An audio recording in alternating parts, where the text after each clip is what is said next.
لكن الكوارث والمصائب هي تنبيه للناس في أمورهم. الهالكون قد تكون سبب مغفرة ذنوب لم يصلوا إلى أسباب مغفرتها، والمشاهدون والعالمون بها قد تكون حافزا للناس أن يتوبوا إلى الله من ذنوبهم، فإنه ما من مصيبة تحدث للخلق إلا بما كسبت أيدي العباد، والله جل وعلا أخبر أنه يعفو عن كثير.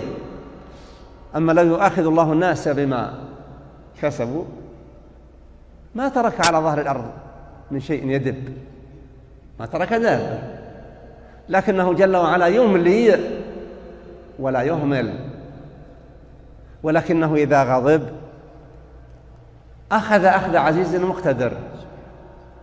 ثم أن نتائج الغضب لا تكون خاصة بمن أسرف وأذنب.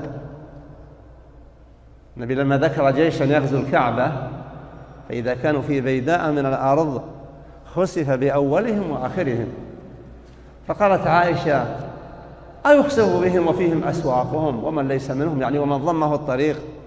قال: يكون مهلكهم واحدا ثم يبعثون على نياتهم.